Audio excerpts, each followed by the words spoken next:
KKR versus RR match. ఈ మ్యాచ్లో main turning point KKR spinners చాలా బాగా వేశారు. మళ్ళీ సెకండ్ హాఫ్లో బౌలింగ్ చేసిన ఆర్ఆర్ స్పిన్నర్స్ అంత బాగా వేయలేకపోయారు. హసరంగా తీక్షణ బాగా వేయలేకపోయారు. బట్ రియాన్ పరాగు తనే బౌలింగ్ చేసి ఎకనామికల్గా వేయడం బట్టి కొంచెమైనా టైట్ అయింది మ్యాచ్. బట్ ఈ మ్యాచ్లో ఏం జరిగింది, డికాక్ షో ఎలా సాగింది, కేకేఆర్ బౌలర్స్ అంత బాగా వేయడానికి కారణం ఏంటి, ఇవన్నీ మాట్లాడుకుందాం. ఇంకా welcome to our channel. Video లైక్తో స్టార్ట్ చేయండి. ఈ మ్యాచ్లో టర్నింగ్ పాయింట్ మీరేమనుకుంటున్నారు కూడా కింద కామెంట్ చేయండి, లైక్ చేయండి. వీడియోతో స్టార్ట్ చేద్దాం. టాస్ గెలిచి కేకేఆర్ ఫీల్డింగ్ తీసుకుంది.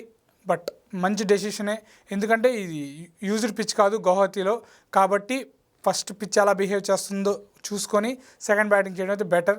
బట్ ప్లేయింగ్ లెవెన్లో అయితే రెండు మార్పులు ఉన్నాయి. ఇటుపక్క నరైన్ లేకపోవడం వల్ల మొయిన్ అలీ వచ్చాడు, అలాగే అటు సైడ్ వచ్చేసి హసరంగా వచ్చాడు ఫరూకీ ప్లేస్లో. మంచి చేంజెస్, టీంలు రెండు మంచి చేంజెస్ దిగాయి.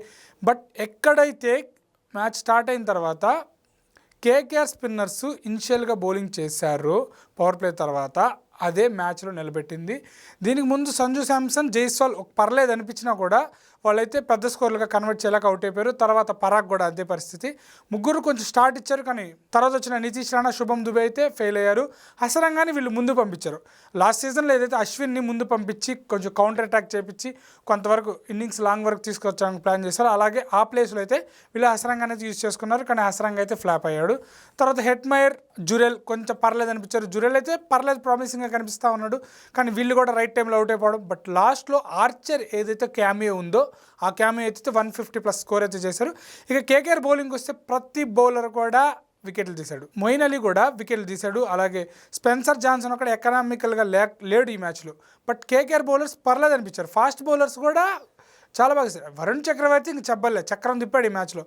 అలాగే నరైన్ ప్లేస్లో వచ్చిన మొయిన్ అలీ చాలా వికెట్లు తీయడం, అలాగే స్పెన్సర్ జాన్సన్ రన్స్కి వెళ్ళిన లాస్ట్లో తను వికెట్ తీయడంతో అయితే ఓకే అనిపించింది. ఇక హర్షిత్ రాణా, వైభవ్ ఎవరైతే బెస్ట్ బౌలింగ్ చేస్తారో ఈ మ్యాచ్లో వాళ్ళే గెలుస్తారు. దాంట్లో ఆబ్వియస్, మనం అదే అనుకున్నాం ప్రివ్యూలో కూడా. ఇక్కడ కేకేఆర్ స్పిన్నర్స్ బాగా వేశారు, కేకేఆర్ ఫాస్ట్ బౌలర్స్ పర్లేదు అనిపించారు.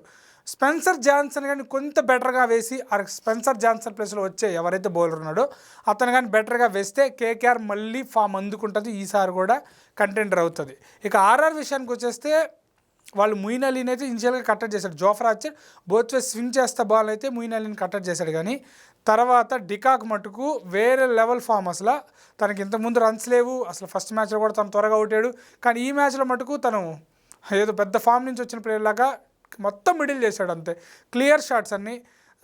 డికాక్ ఆ పక్కన అమంతన ఆడుతూ ఉంటే ఇంకా మ్యాచ్ ఈజీ అయిపోతుంది, ఎందుకంటే స్కోర్ 160 బిలో ఉంది, పెద్ద టార్గెట్ కాదు. కాకపోతే అంటే పిచ్ స్లోగా ఉంది, కొన్ని బౌన్స్ అవుతున్నాయి, కొన్ని బౌన్స్ కావట్లేదు. సో మొయిన్ అలీ అయితే కొంచెం స్ట్రగుల్ అయ్యి రన్అట్ అయ్యాడు, అది ప్లస్ అయింది కేకేఆర్కి. తర్వాత రహానే రావడం, రహానే కూడా కొంత టైం తీసుకోవడం, ఒక 6 కొట్టడం, తర్వాత రహానే కూడా హసరంగా బౌలింగ్ అవుట్ అవ్వడం. బట్ ఇక్కడ చూస్తే ఆర్ఆర్ బౌలర్స్ స్పిన్నర్స్ అయితే చాలా డిసప్పాయింట్ చేస్తారు. తీక్షణ కానీ అలాగే హసరంగా కానీ వాళ్ళు కానీ ఖచ్చితంగా బాగా వేసిండి, మ్యాచ్ ఖచ్చితంగా టైట్ అయ్యేది. ఇక ఫాస్ట్ బౌలర్లో తుషార్ దేశపాండేని, సందీప్ శర్మని డెత్లో యూజ్ చేసుకుందాం అనుకున్నారు. డెత్ దాకా మ్యాచ్ రాలేదు, అదే మైనస్ అయింది. ఆర్చర్ని మళ్ళీ ఆర్చర్కి బాగా రన్స్ వెళ్ళిపోయాడు.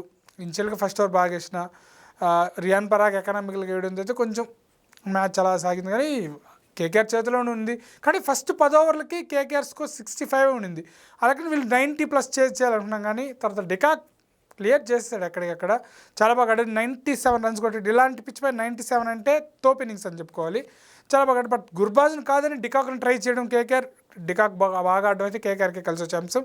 చూద్దాం ఈ రెండు టీమ్స్ ఎలా వెళ్తే. ఆర్ఆర్ మళ్ళీ ఘోరంగా ఓడిపోవడంతో అయితే వాళ్ళు పాయింట్ పెట్టుకులో కిందకి వెళ్ళిపోయారు. ఈ మ్యాచ్ అస్సాంలో జరిగింది. అస్సాం వచ్చేసి రియాన్ పరాగ్ హోమ్ గ్రౌండ్.